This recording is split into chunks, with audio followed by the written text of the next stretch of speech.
Эфир Абхазского телевидения продолжается. Вы смотрите информационный выпуск Камши-Шара. Здравствуйте. Сегодня в выпуске.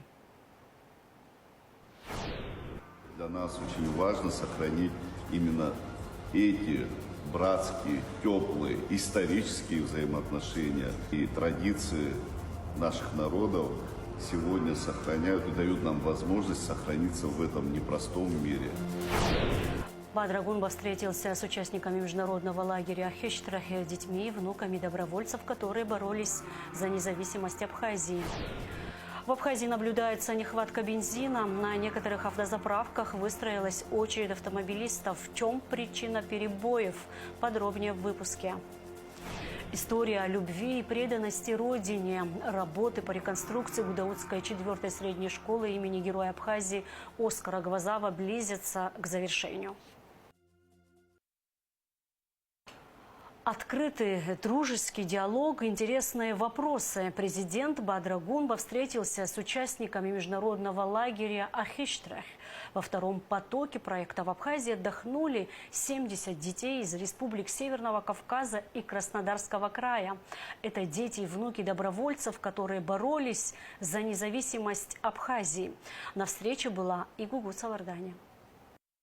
Международный лагерь Ахиштрах собирает на абхазской земле детей-добровольцев и представителей абхазских диаспор за рубежом. Август 2025-го запомнится им не только познавательными экскурсиями по стране души, но и теплыми встречами. Одна из самых ярких с президентом Бадрой Гунба. Открытый дружеский диалог, интересные вопросы главе государства. Какой идеальный маршрут стоит проложить молодежи, которые хотели бы посетить эту чудесную республику?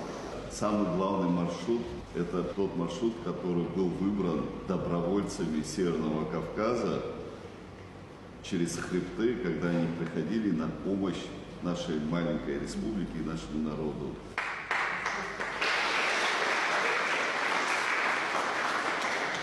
Это самый главный маршрут, который народ Абхазии поколениями не забудет.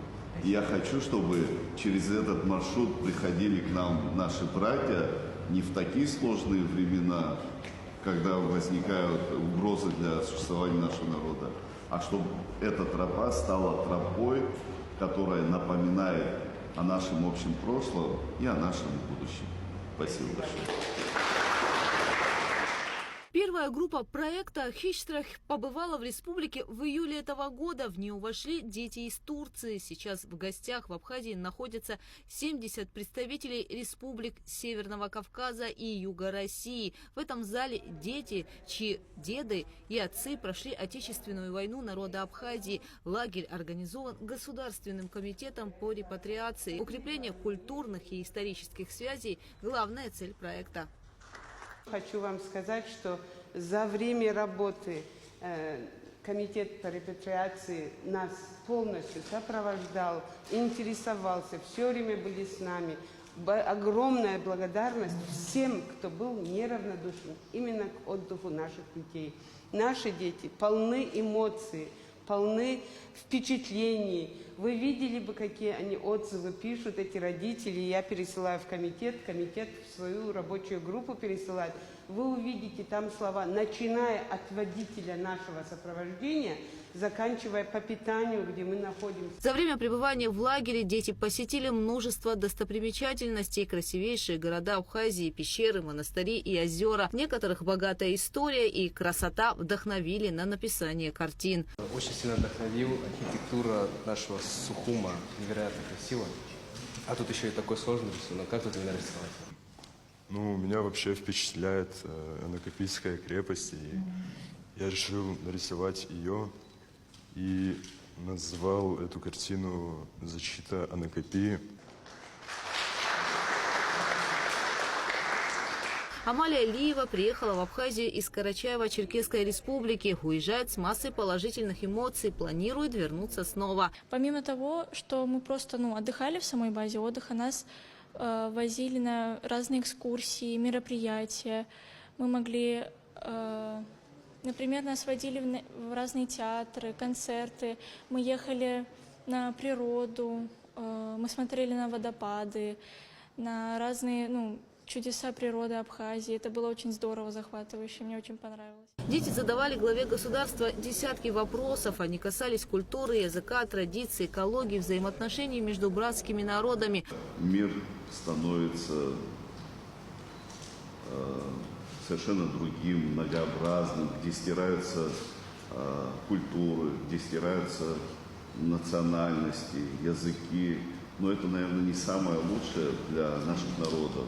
Мы храним в себе самое сокровенное – это свой язык. Именно на основании наших языков сохраняются традиции. Кем вы хотели стать в детстве и как вы решили стать президентом? Кем я хотел стать в детстве? Я хотел стать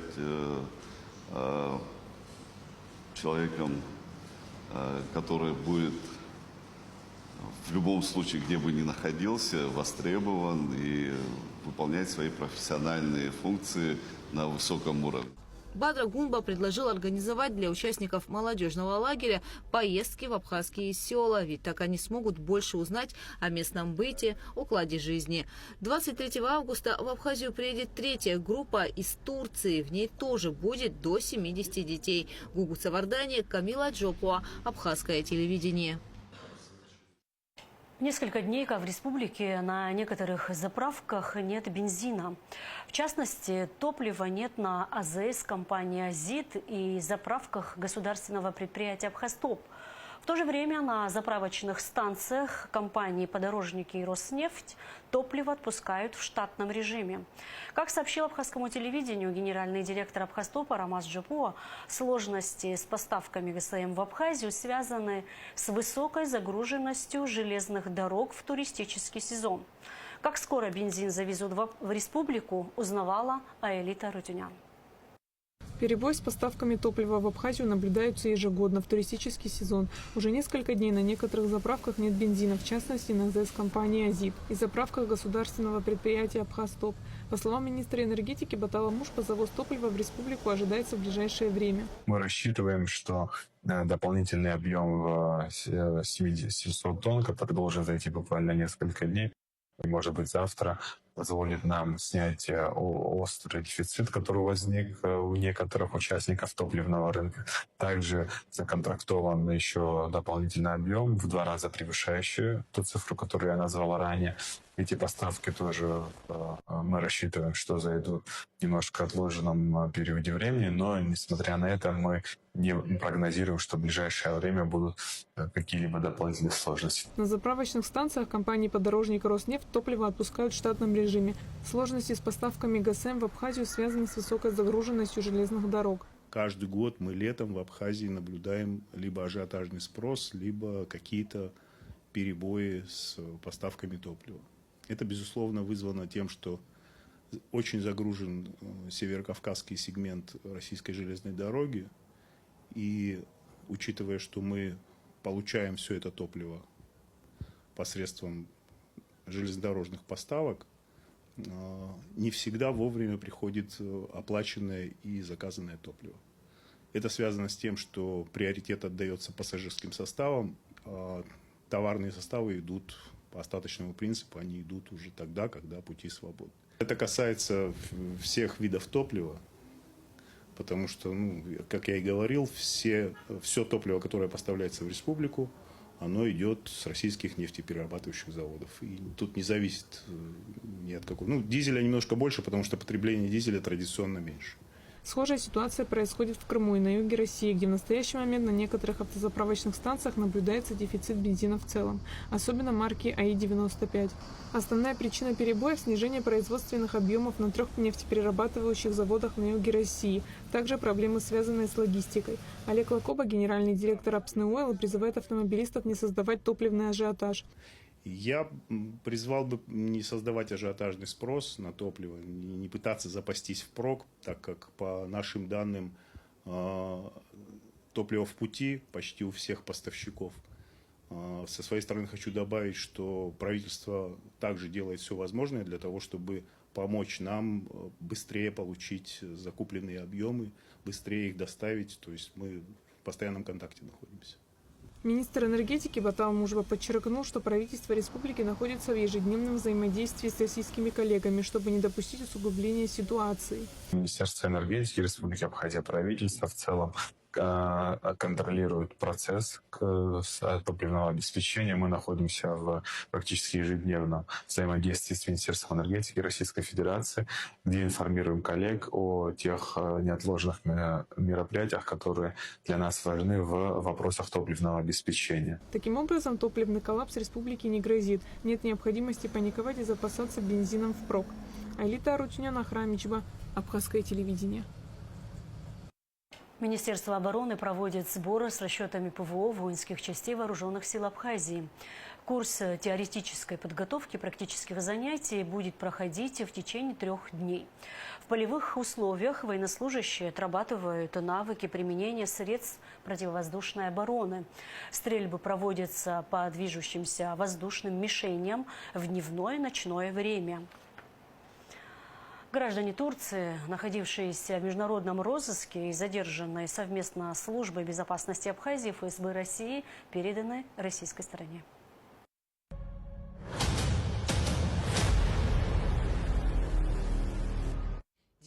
Августа 2025 года на границе Республики Абхазия с Российской Федерацией осуществлена процедура передачи граждан Турции, находившихся в международном розыске. По имеющейся оперативной информации, граждане Салдаз Метин 2000 года, Гюрен Сельчук 1997 года и Демироз Угур 1988 года являются членами преступной транснациональной группировки на территории Турции, которые подозреваются в тяжких и особо тяжких преступлениях. В ходе проведения оперативно-розыскных мероприятий Службы государственной безопасности Республики Абхазия совместно с ФСБ России граждане Турции были задержаны, и Следственным отделом СГБ Республики в отношении них возбуждено уголовное дело по статье 324, часть 2 УК Республики Абхазия. Решением Галского суда вышеуказанные граждане были осуждены с последующим выдворением с территории Республики Абхазия по линии международного сотрудничества, переданы российской стороне. Не стало Дианы Абрамовны Читанава, заместителя главврача Сухумского роддома, заведующей обсервационным отделением, врача высшей категории, заслуженного врача Абхазии. В нашей стране практически каждая женщина зрелого возраста знает ее имя. Через золотые руки Дианы Абрамовны прошли сотни матерей и новорожденных. Она была не только блестящим врачом, но и талантливым наставником, передавая свои знания и опыт молодому поколению. Заведующая обсервационным отделением Диана Читанава всегда держала двери своего кабинета открытыми, и в любое время сюда мог войти человек, нуждающийся в поддержке или совете. Она встречала каждого улыбкой и светящимися глазами, так тепло и по-родственному, что эта картина осталась в памяти у всех, кто когда-либо пересекал пороги ее кабинета. Теперь же коллеги обходят это место стороной. В пустом помещении повисло молчание, которое не удается разорвать. Будни родильного отделения идут своим ускоренным ходом, а в этом кабинете время как будто остановилось. На столике в центре стоит ее портрет, и он напоминает о безвозвратной потере.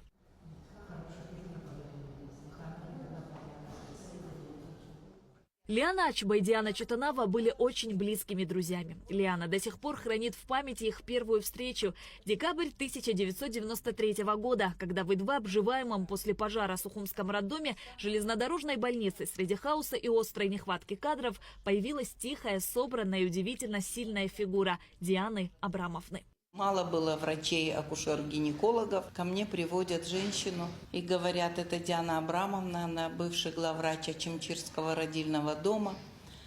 Вот, хотела бы с нами работать. Я, конечно, была счастлива. Учитывая, что Диана Абрамовна имела немалый стаж работы в Белоруссии, Она закончила Белорусский мединститут, и там осталась работать, там замуж вышла, и там работала, и очень активно работала. С тех пор она спасла десятки жизней, матерей и новорожденных. Это стало ее немым признанием. Диана Читанава нередко приходила на работу в глубокой ночи, не щадя ни сна, ни сил. Ее спокойная решимость и умелые руки в самых критических моментах становились и границей между трагедией и счастьем.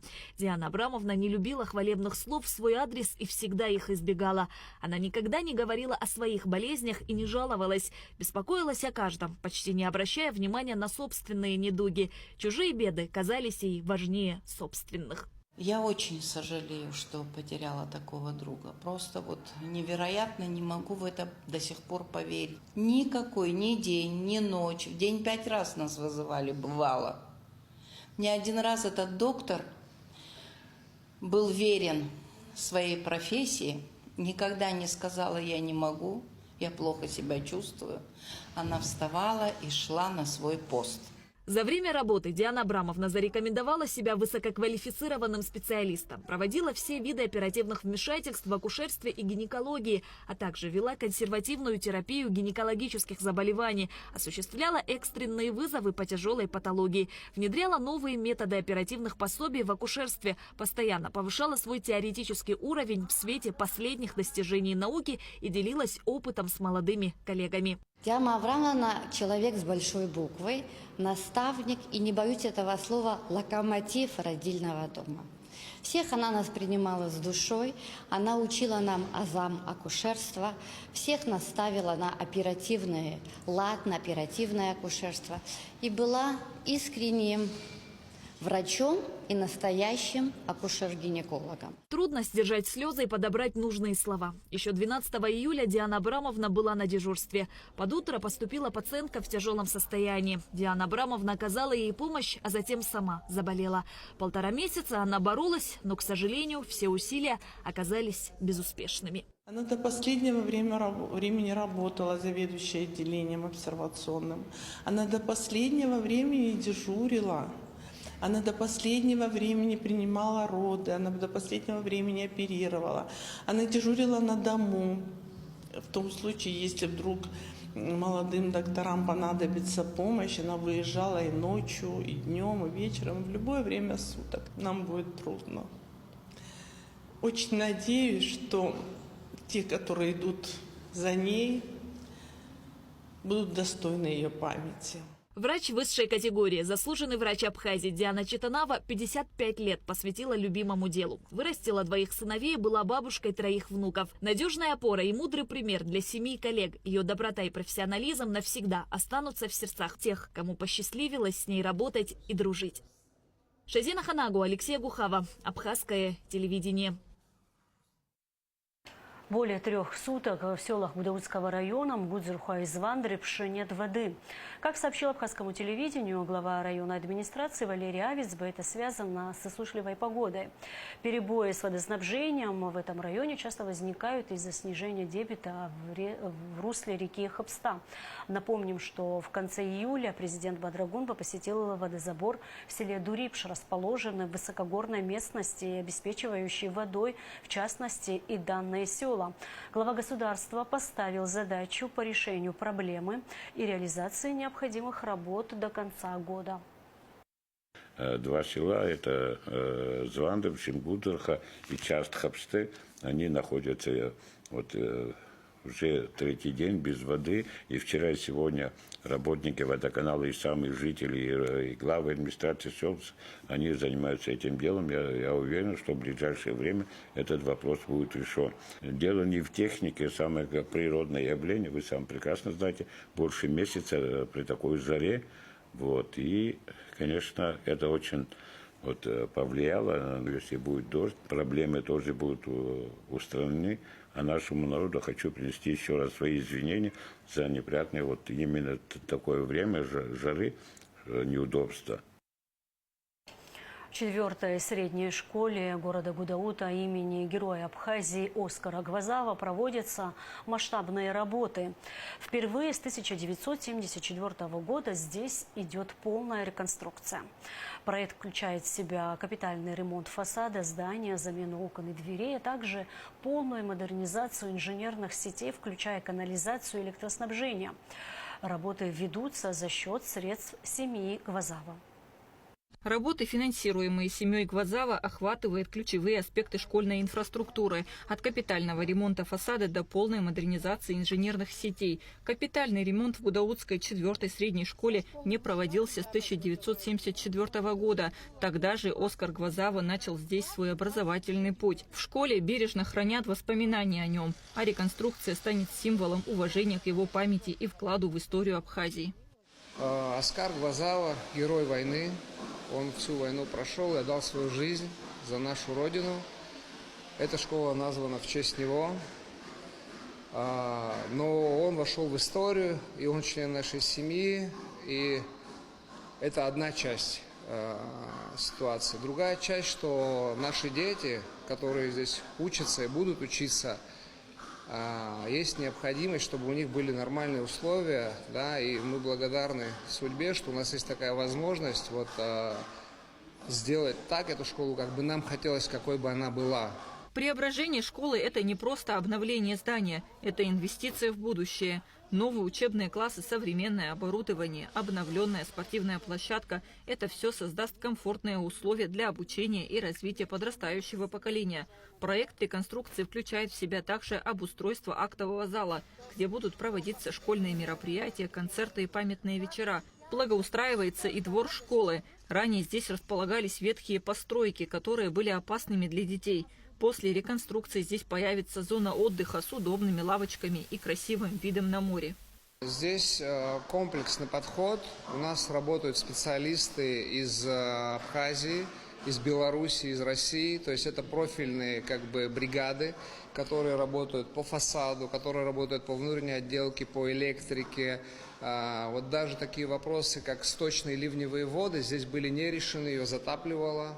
Здесь привлечены наши ведущие архитекторы, которые строили Будоу Плаза, помогали в восстановлении вилла Алаизи. То есть мы всех своих лучших кадров, которые есть у нас в зоне досягаемости, привлекли к этой школе, потому что для нас это не просто какой-то проект, мы душу вкладываем. В новом учебном году школа номер 4 гостеприимно распахнет свои двери для учеников, несмотря на продолжающиеся строительные работы.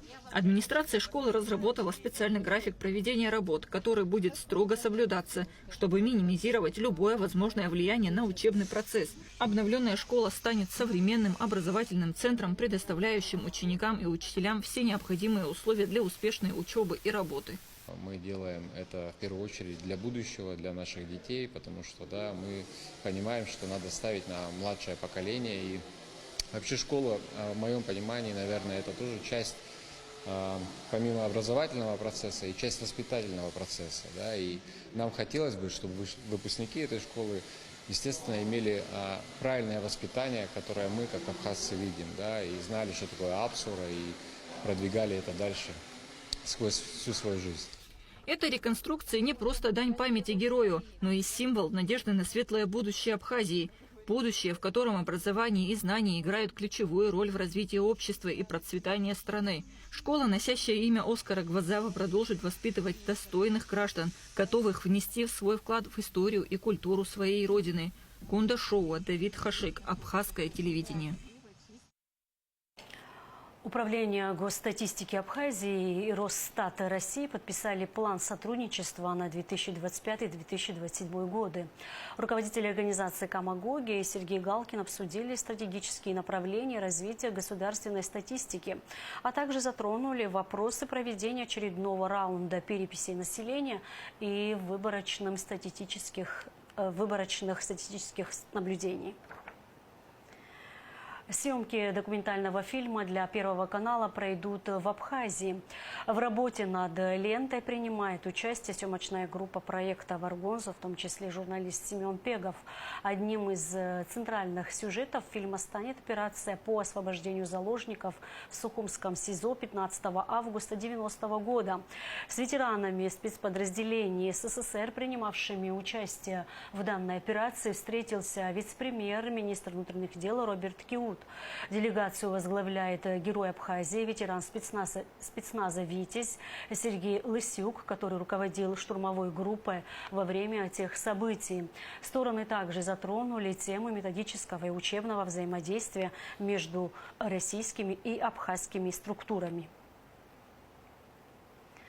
Министерство энергетики Абхазии поздравило абхазских железнодорожников с прошедшим профессиональным праздником. Торжественная церемония награждения ведомственными наградами состоялась в центральном офисе АЖД. А генеральному директору Арсоу Читанава вручена ведомственная медаль за работу на железной дороге. Железная дорога в последние несколько лет динамично развивается под вашим руководством. Это в первую очередь ваша заслуга и вашего коллектива, и, конечно же, тех людей, которые все послевоенные годы вносили свой вклад. И сегодня мы с гордостью говорим, что у нас расширилось транспортное сообщение с Российской Федерацией, железнодорожное сообщение. Все это результат сложного, кропотливого труда, и наглядные достижения, они говорят сегодня сами за себя. Успехов вам больших! Я покоился 50 лет вот устойчивый, она говорит, что часа сажу, убыстрый хами ну гораду, говорит, пшали шишва лепш, последний вот хышк шишка, говорит, знаете, я шасым, а хами не были двухос, оказывается, запуск знаком. Иракли Хинтба приглашен в качестве спикера на Санкт-Петербургский международный форум объединенных культур, сообщает телеграм-канал Русдрама. Хинтба выступит с презентациями, посвященными актуальным проблемам развития театра и театрального образования. Традиционно в рамках форума ведущие российские и зарубежные деятели культуры и искусства, представители бизнес-сообщества и органов власти будут обмениваться идеями, обсуждать тенденции и актуальные вопросы развития современной культурной среды. На форуме ожидается до 2000 участников. В Сухуме впервые в Абхазии будут установлены 19 информационных табличек на домах эпохи модерна. Тексты на абхазском, английском и русском языках, а также QR-коды, ведущие к аудиогиду, будут более подробно информировать об истории зданий. Таблички установят в рамках проекта «Сухумский модерн» при поддержке фонда Амшра. Его инициаторы – архитекторы Сабина Агрба, Лана Чхинджире и дизайнер Арина Чкадова. Спортсмены из Абхазии Абух Бабислан, Муслимов Марк и Ратмир Кархалава стали победителями открытого чемпионата России по стритлифтингу, который прошел в Москве 16 и 17 августа. В соревнованиях принимали участие более 90 спортсменов из Республики Беларусь, Абхазии и разных городов Российской Федерации. В командном зачете команда Республики Абхазия заняла почетное 3-е место. Сейчас спортсмены готовятся к международному турниру «Кубок Содружества», который пройдет 25 октября в Армавире. Активно развиваем в 2025 году данное направление, пишем новые проекты, новые гранты. Сегодня у нас прошел чемпионат России, и приехала очень мощная команда из Абхазии, показали крутые результаты, мы очень довольны парнями и очень ждем будущих соревнований. Моей целью было получить звание мастера спорта международного класса, но, к сожалению, было допущено несколько ошибок, что не позволило мне получить данное звание. И это послужило мотивацией для подготовки к предстоящему турниру Кубка Содружества, который будет проходить в Армавире в октябре месяце. Но, тем не менее, я получил 1-е место, чему очень рад. Хотел бы выразить большую благодарность организаторам данного мероприятия и, конечно же, председателю Государственного комитета Республики Абхазия по диванному вере и спорту Паращук Акба, который оказал содействие в организации поездки нашей команды на данный турнир. А сейчас расскажем о погоде в ближайшие сутки. В четверг, 21 августа, в Абхазии ожидается переменная облачность. Ночью и утром кратковременный дождь, гроза. Сохранится удушливо жаркая погода с высоким уровнем ультрафиолета. Температура воздуха ночью плюс 17-22, днем плюс 25-30 градусов. Температура морской воды плюс 27. На этом наш выпуск завершен. Всего вам доброго и до встречи в эфире.